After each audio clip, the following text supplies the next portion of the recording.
Welcome back, Guardians. Bellatrix the Veiled left the Hilladons and massed his fleet at Fortuna to replenish his catches ether from organic compounds found on the asteroid's surface. His ships landed on Fortuna one at a time, with the rest forming a defensive screen around its surface. He believed that Paladin's Ear would attack the screen and destroy her fleet against the shield wall, but Abazir's fury over the Battle of False Tidings had chilled over the years into an icy, clever resolve. She separated her forces into two and engaged Bellatrix Veil with what she thought was her entire host. But in secret, Abra deployed a second fleet with a weapon the Reef had been working on since Bamberger.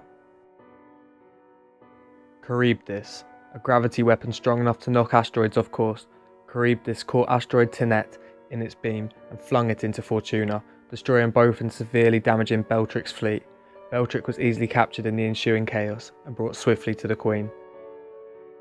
The fight became known as the Fortuna Plummet, as are, on occasion, the remains of Fortuna and Tenet as well.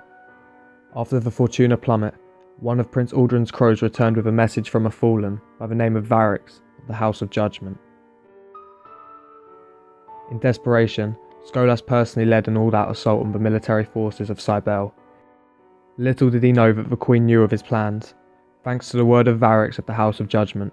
No sooner had Skolas' catches arrived at the asteroid than all four Armada Paladins, Abir, Kamala Roya, Leona Brill, and Commander Hallam Fenn, caught him in a pincer movement. Calix 12, the High Servitor of Savixix, with a sharp-eyed tried to escape, but Abir chased it down. Skolas' Cybele Uprising had failed. He, Skurixix, Calix 12, and the rest of his leaders were cast into the Queen's prison. The Reef Wars were effectively over. Varix and the House of Judgment declared Queen Mara Sov the new Kell of Wolves and advised those captured at Cybele to serve her. The first among those to pledge their loyalty to the Queen was one called Savix, who was given the honour of serving in the Queen's throne room, to the right hand of the Queen herself. Though many wolves knelt to the Queen, some refused to admit that the war was over. A group of wolves rallied under the banner of a new would-be Kell, the Lynxes, called the Ravenous. But before the Lynxes could strike at the Reef struck at him. Lieutenant Petra Venge, a corsair who had served under Paladin Abazir during the Hilladon campaign, hunted down and captured the Lynxes. Now, with Skolas in prison, most of the fallen leadership dead or scattered, the Reef Wars were over. And that, Guardians, brings us to the end of the Reef War, the Scatter, and the Cybele Uprising. This is what leads into the House of Wolves storyline.